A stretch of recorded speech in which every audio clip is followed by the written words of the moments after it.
Hey, what's up, all you investors out there? It's time for another Master Passive Income show. My name's Dustin Heiner. I'm the founder of Master Passive Income, and I help people quit their job by investing in real estate rental properties and help them to build an automatic business, one that works on its own, works for you while you sleep and while you go on vacation, while you play with your kids or do whatever you want, and a business that makes money for you while you sleep so that you can live the dream life and quit your job.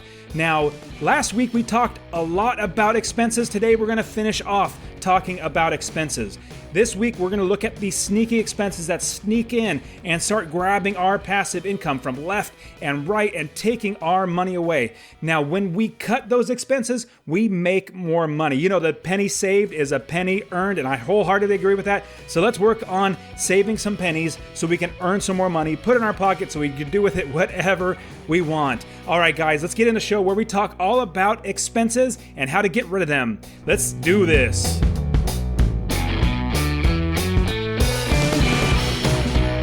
Welcome to the Master Passive Income Podcast, where we talk about all aspects of real estate rental properties with a special focus on making enough money so you can quit your job and live the dream life. And now, here is your host, Dustin Heiner.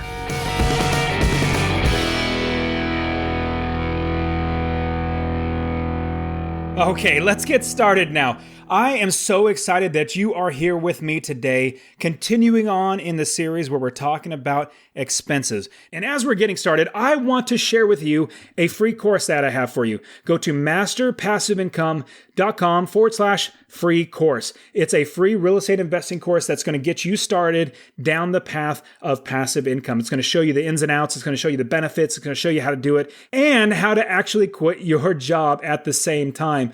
All right, so get that, masterpassiveincome.com/free course. Now, a big problem when most people buy rental properties is they don't account for all the expenses. They don't foresee expenses. And what is happening is people get into properties and expenses come up they don't foresee, and they don't make enough money to cash flow every single month. And it's sad to say, but some people even get into where they're paying money every single month into the property, whether it be the mortgage, whether it be something else. They're putting money out of their pocket into the rental property. Well, that is not a good investment. Now, recently, this has just happened. The Notre Dame Cathedral in France just burnt down like a day or two ago.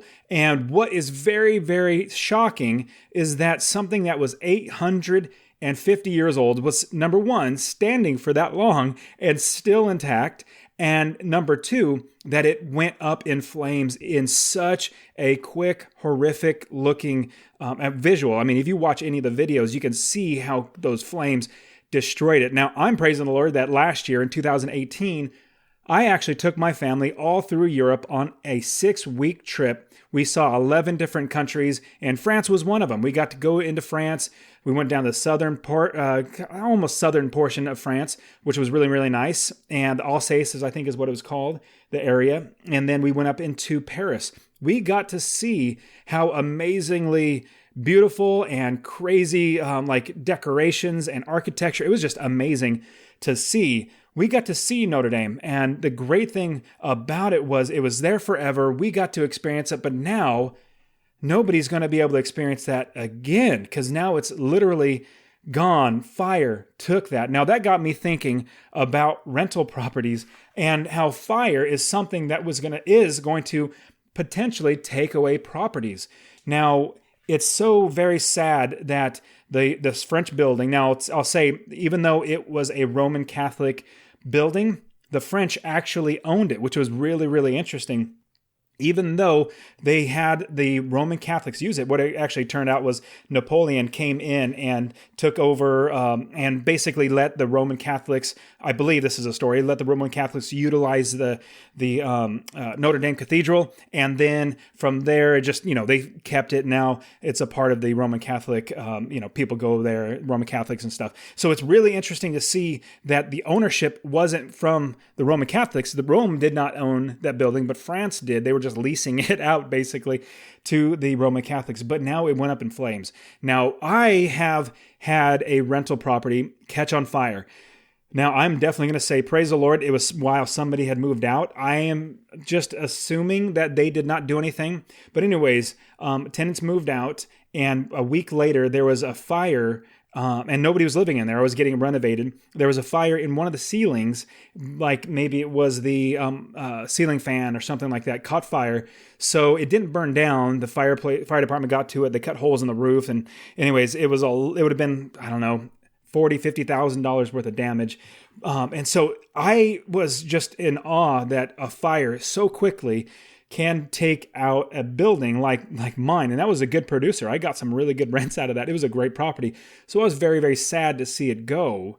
Now, you do have insurance. Now, I don't know about, Notre Dame and if that actually has insurance or anything like that, if you would insure that or whatever it might be.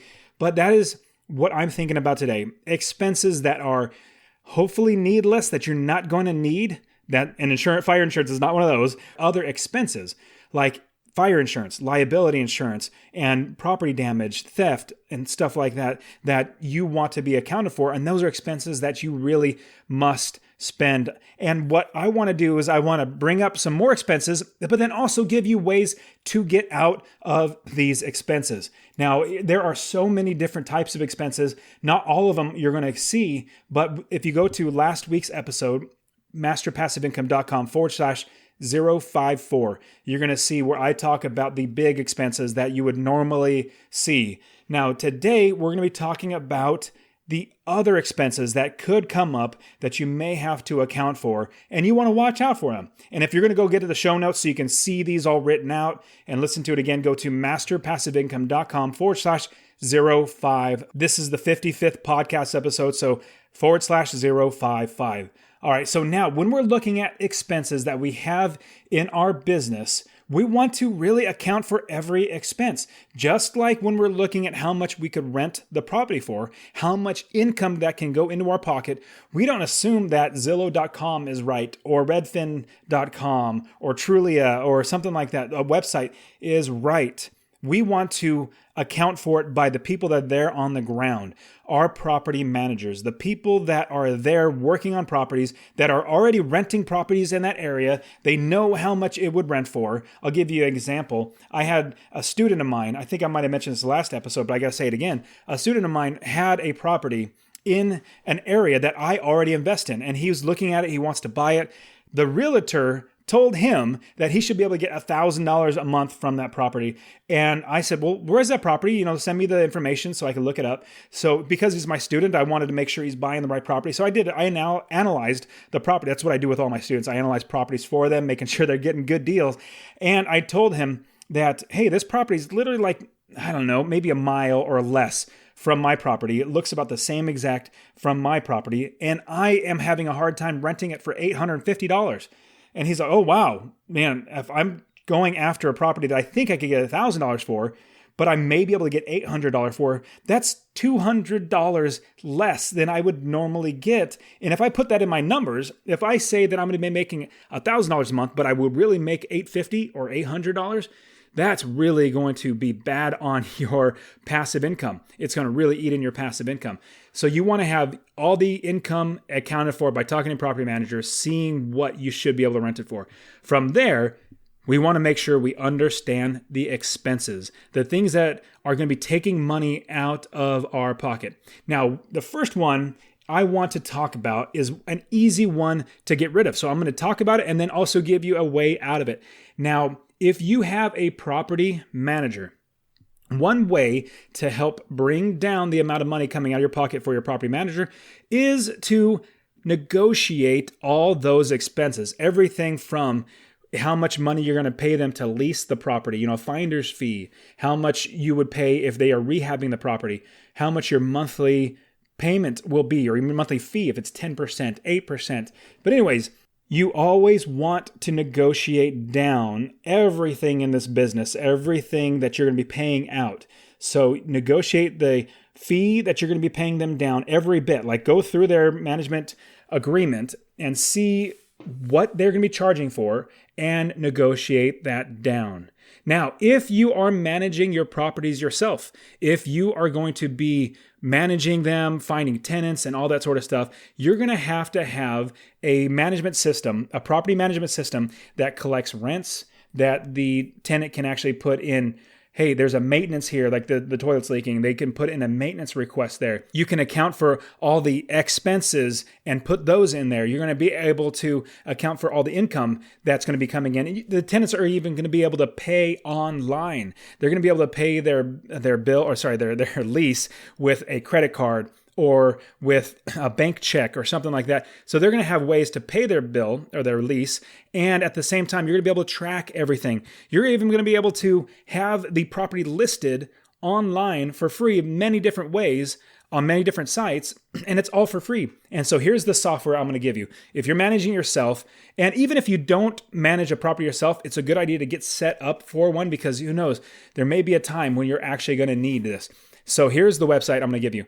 Actually, it's my link to get there. It shows that you come from me, masterpassiveincome.com/cozy, COZY. If you go there, they'll know you're from me, and it'll help me out with keeping track of all my students. But go there, masterpassiveincome.com/COZY. It's called Cozy, and it's super awesome.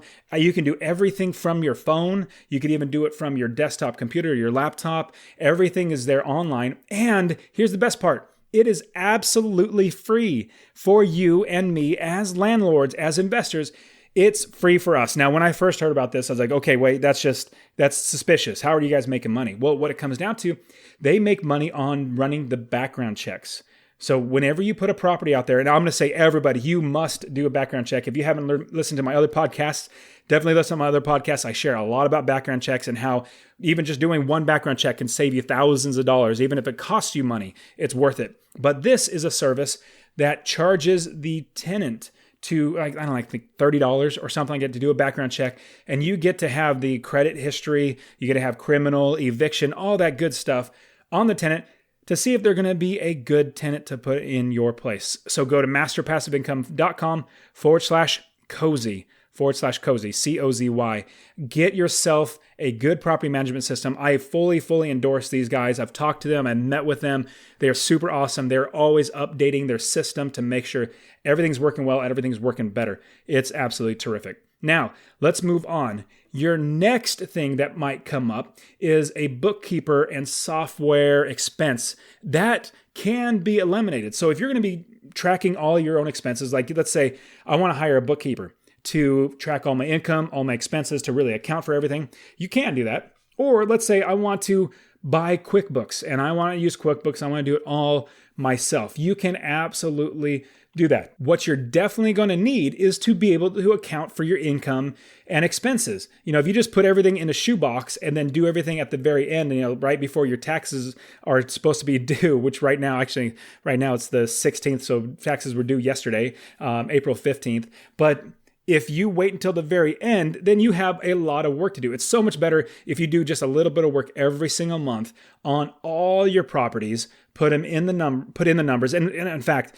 this is all that I work. Like I said, this is automatic business. When I say it's an automatic business, it means I don't work. The only thing that I actually do is I just get the statements. I run through all the numbers to make sure everything looks good. There's nothing, big going on. My property managers are not stealing from me and stuff like that, which I have had happen. I fired them right away and got somebody else, but that's what you need to do. And maybe I'll do a show where we talk about that in a future episode. But what we have is now statements coming in. We look at them. It takes me roughly about an hour or less, 30 minutes to an hour to go through all the statements, check all the properties, make sure they're doing good, and then I'm done. I don't work anymore. Now, when I'm doing that, I'm also 1 hour a month putting my information in. And this is what I'm going to say that is going to help you. All you really need is Google Drive or Microsoft OneDrive, these two different softwares, or even Microsoft Excel, just having it on your computer. You can create an Excel sheet that all you need to do is track your expenses, all the money coming out of your pocket for each particular property, line itemize those out, make sure you get a total for repairs, for maintenance, for mortgage, for property management fees, things like that. Get a total for the entire year. And remember, you're doing this every single month. Every month you're putting in this month's information. Then by the end of the year, you total all that up, and that is your expenses for your property, and you have your income for your property. It's so much more simple if you do it one by one, little by little, every single month. So go to Google Drive, go to Microsoft OneDrive, or go to get Excel if you probably already have Excel. Just open up a spreadsheet and create one per property, or what I do, since I have many, many properties, I have one sheet for a specific property manager, another sheet for another property manager, another sheet for another property manager. So they're all in one workbook or Excel sheet, so it's all together, but they're separated. So each one is separate. So that's what my suggestion is. Make sure each property has its own way of calculating expenses and income. So you do both of those, income and expenses, and account for those every single month. If you do that, it's going to save you a lot of money. Now, if you get to where you have, hundreds of properties, having a having a bookkeeper would actually do a lot to make sure that you're actually saving money, which is good because they're going to be checking all your expenses, saving you time. And if you have that much money coming in from all those properties, you can afford it, which is a good idea. So, if you go to the show notes, I have an example of the type of system that I use. Go to masterpassiveincome.com/055. I'll have a screenshot of the Excel spreadsheet that I actually use. All right, so another expense that comes up is your capital reserve expense. Basically, saving money enough so that if something did happen to the property, you would be able to have money to afford that expense. Here's basically what it comes down to. A furnace goes out. Your furnace goes out, that's going to be maybe $3,000 to get that fixed. Well, you want to have money. You don't want to have to dip into a credit card or not have that furnace repaired because then you have bad things going on with your tenants. You want to be able to repair those right away. So you want to have reserves. You want to have money saved in order to be able to make those expenses or those repairs and maintenance things taken care of if you have to dip into those. Now, when you have a number, like a lot of properties, we have 30 plus properties, 40 plus, you have lots of properties. As money comes in, you're not going to need to worry so much about capital reserve, but you should have a capital reserve. And I have other podcast episodes where I talk about capital reserves and how much you should have and all that sort of stuff. So check those out. But with capital reserve expense, one thing you could be doing, let's say you had 20 properties and you had $20,000 saved up just in expenses or capital reserve, just in case. Well, if it's sitting in a savings account that's making you 0.012%, that is ridiculous. I remember I was starting my business account at Chase Bank for my properties. And they said, hey, do you want a savings account? I said, well, that's interesting. How much do I make on the savings? Oh, it's a good interest rate, they said. And they showed me it's 0.015%, which means in a year after having $20,000, I might make $1 or $2 or something like that. I mean, it's so ridiculous. It's like, why would I even put my money in a savings account? I don't make anything. So here's what I would give you. Your money is sitting there in a bank. It should be making you money. Now, I personally use a bank that gives me 2.45%. That's right, 2.45, almost 2.5% return on my money. Isn't that crazy? Like even inflation is 2 to 3%. So it's going to be either beating inflation or being right next to inflation, which is great. So the bank that I use is CIT Bank. Go to masterpassiveincome.com/bank, BANK, masterpassiveincome.com/bank. It'll take you right there. Go ahead and sign up there and put your money in there. When you put your money in there, you're going to have a savings account, so it's liquid. That's a big thing. I don't put my money in CDs where I'll get penalized when I pull it out. I want to put it in a bank, and a bank that I'm going to be able to get to whenever I want. Like I'm going to buy another property. I want to be able to take that money out to buy that property. So I have plenty of money inside of the CIT Bank. Go to masterpassiveincome.com/bank. Get signed up for your bank account. Put your money inside there. It's FDIC insured and all the good stuff. So you're going to be taken care of. But you will also be able to make 2.45%. It would just be super amazing to make money on your money, at least to keep up with inflation. Because if you put your money under your mattress, let's say you put $10,000 under your mattress. Well, in 10 years, it's only going to be worth like $9,000 or $8,500, depending on what the government does. It's only going to be worth that much in buying power because everything goes up. Like right now, I want to say the minimum wage is like $10 or $12 or something. It's so ridiculous. When I first started working, it was like $3.75. And I'm not that old. I'm only 40 years old. I'm almost 40. In June, I'll be 40 in a couple months. But when I first started working, it was so low. It was $3.75 or $4.25. Now it's like double that. It's absolutely ridiculous. That's what I mean.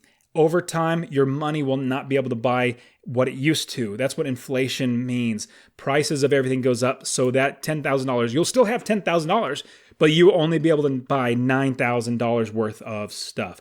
So go ahead and get yourself masterpassiveincome.com/bank. That'll get you in there. Now, another one that is going to pop up is homeowner association fees. I personally hate homeowners association fees.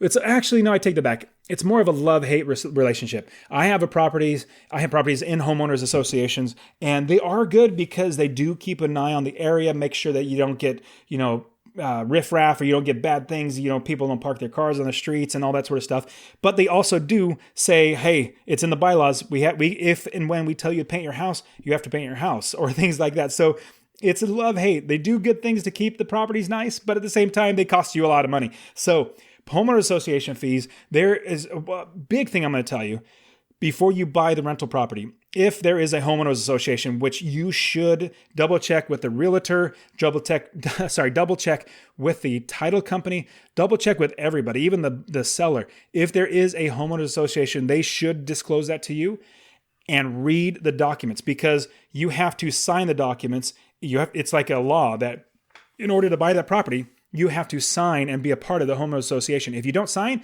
you're not going to be able to buy it. That's just the way it works out. In a previous podcast, I interviewed an investor named Michael. He bought a property in Las Vegas that was in a homeowners association. He read through them, but not well enough. He did not see in there that you cannot rent out the property. And so he literally bought the property, went all the way through to the very end, bought the property, excited, I'm going to go ahead and rent out this property, and then boom, gets closed down by the homeowners association saying, you cannot rent the property. It's in the contract. We can take you to court and take a lot of money from you. So he sold that property, bought a property across the street, which is not in the homeowners association, and now rents it out. So homeowners association fees, number one, don't buy them there if there's a homeowners association fee. But if you absolutely must, make sure that's accounted for in the expenses, like wholeheartedly make sure. Now, prices of homeowners or costs, fees, whatever you call them, they're going to go up. They do go up, so be careful about that and make sure you account those for in your expenses. Another one is charges and fees to municipalities like the county or the city or some district that's going to be charging things like maybe there's flood or fire or water department or sewer or garbage.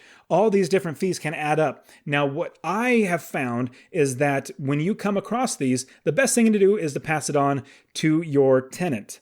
Pass it on to your tenant so that they pay for it. Now, here's another thing that you can do. If you try to pass it on to your tenant and they don't pay it, some municipalities will actually tie it to the property. They'll put a lien against the property. It's not against the person or the tenant.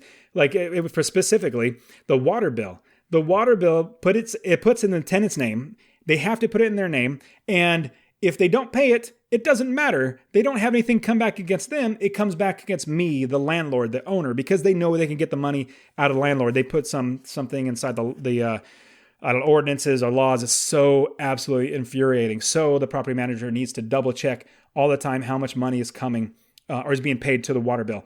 Now, what happens is that gets stuck to you. You eventually have had to pay it. I've had to pay $300 or $400. Now, my property managers absolutely, and I really tick to them if they don't, but they are watching like a hawk these water bills. Now, here's a pro tip I'm going to give you. If you have something like this and the tenant does not pay their water bill, and every single month your property manager is checking, well, you take that money that they paid for their rent and pay their water bill and make sure that's in the lease, can explicitly, any fees or costs associated with your, you're being a tenant. This is not legally, how do you say it, but making sure that if you have to pay anything for them, like the water bill or anything like that, that comes out of the rent, and their rent is late now because you cannot evict them for not paying their water bill in full. You can't do that, or at least most places I've tried, it doesn't work. The judge comes back and says, hey, they paid the rent. You can't evict them for that. Maybe they'll catch up. Well, they won't, because I know it's happened before many times and it's going to come back on me. So what's going to happen is you say, this is basically what you do. you pay the water bill, and then you tell the tenant, hey, your water bill, we had to pay your water bill, so now you are late $250 because your rent is not fully paid. So now you're late. So you got to pay both your water bill and that as well. So your lease payment. So that is a huge tip I want to give you. Charge your tenant, but then also make sure that those are being paid. And if they're not, deduct it from the rents so that you could then evict them because they're not paying everything. They're not paying their full lease. All right, your next thing, pest expenses like ants or bed bugs or cockroaches or whatever it might be. Now, when you are finding a property, hopefully you're finding them with no bugs, but if you buy a property, you need to make sure you account for getting rid of the bugs if there are any. And when you lease a property to a tenant, you want to make sure that the property has no pests, no cockroaches, no bed bugs, no nothing. When there's nothing in there, that is your saying, hey, I'm giving this to you and it's in good condition, no bugs whatsoever. Now, what could happen is you might have tenants that bring in bed bugs or cockroaches or whatever. Now, what would be a bad thing is if you had to pay that yourself. I had a tenant that had bed bugs, and the place was completely fine without bed bugs, and then it has bed bugs with the tenants moved in there. They said, well, it's $500. I'd like for you to pay half of it. I said, no.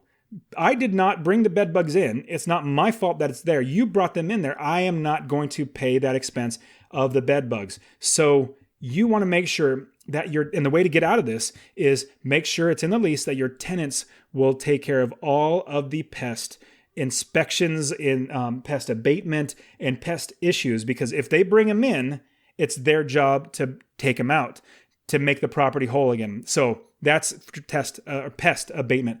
Next one would be landscaping. This is super simple. You keep the property in good shape, you get a tenant in there and it's in good shape, and you have a good looking front and backyard. Well, some places you may want to hire a landscaper or somebody to do yard maintenance. You might want to do that because it's a certain area.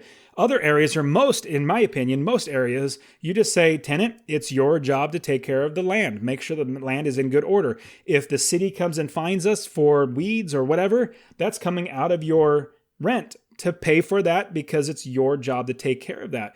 Now, here's another interesting thing.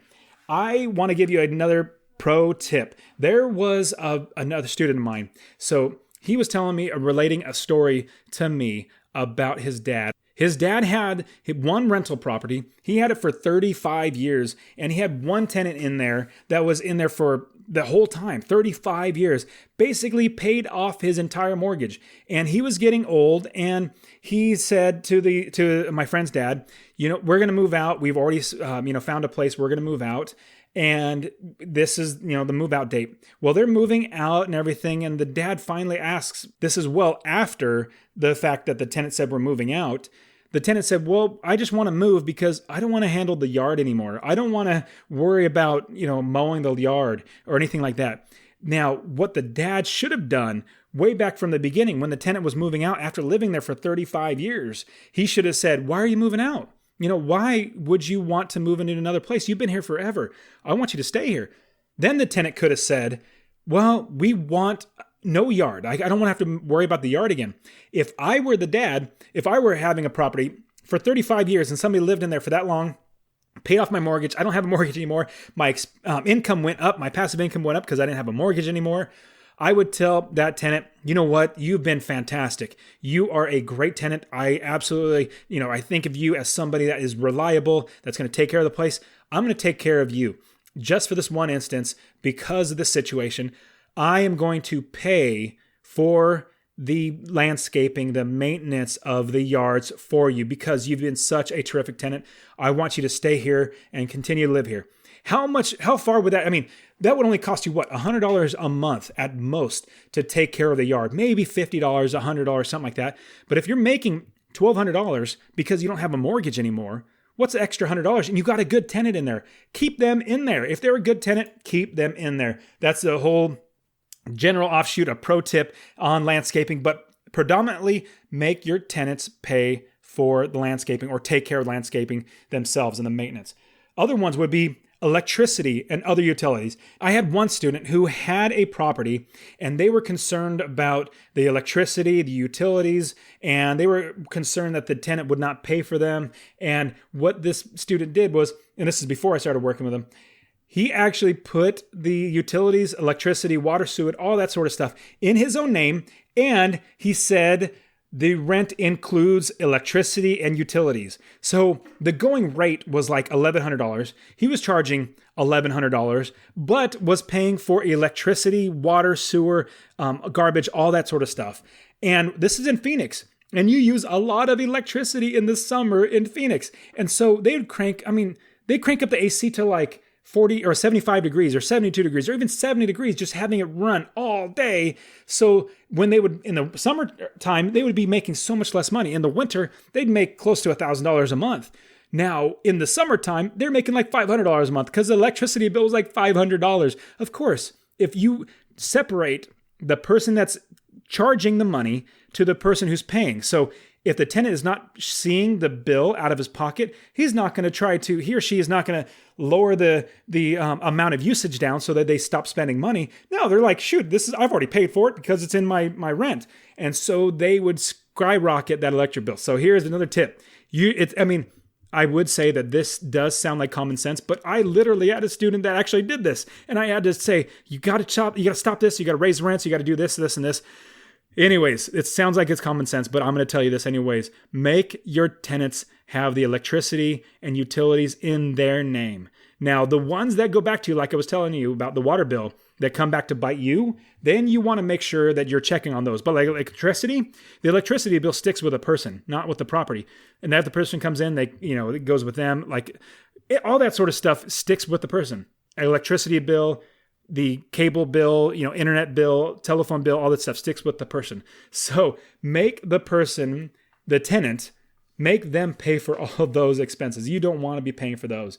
Another one that I want to give you, one of the last ones, is property taxes. Now, how to get out of property taxes? You can't really get out of property taxes, but you can lower them. So your real property taxes, the property taxes you pay every single year, to the county or the city. Remember, if you listen to past episodes, check the city and the county and other municipalities and districts that might charge taxes. So check everywhere.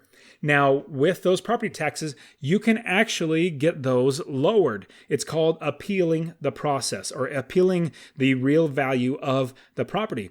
So you can't really get out of taxes, but you can reduce the amount of taxes you owe. Here's easy sum up way to do it.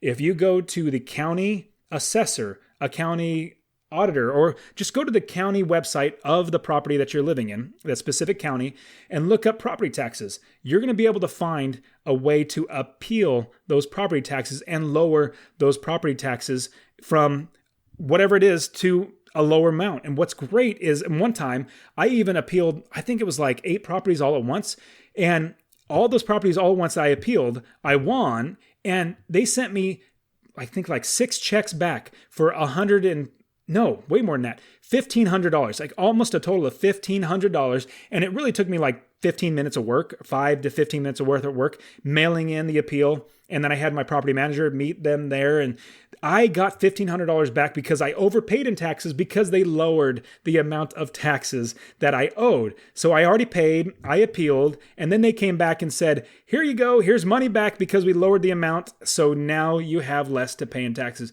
Absolutely fantastic way to make sure that you have money in your pocket or coming back in your pocket or not coming out of your pocket in the end because your taxes are not taking that money out. All right, guys. Now, this has been a show where we talked about expenses and hopefully how to get out of some of these expenses. Now, if you are interested in investing in real estate, if you're interested in investing in rental properties, I want to give you a free course. Go to masterpassiveincome.com/free course. I'm going to give you a free real estate investing course. It'll help you get started, help you to understand the ins and outs, the benefits, and all that good stuff about rental properties. I want to see you change your life with real estate rental property. So go to masterpassiveincome.com/free course. And all of these links and everything that I talked about, I'll put these in the show notes, also put them in the description. So go there, check all these out. And even if you want to see how I have my Excel spreadsheet set up for my properties, you can go to masterpassiveincome.com/055. Okay, all right, everybody. This ends this show where we talk all about expenses. And I hope you get out there, start investing in real estate, account for expenses, make sure your income is going to be good so you can make money every single month from your rental properties. All right, guys, it's been great. Get out there, start investing, change your lives with rental properties. Peace out.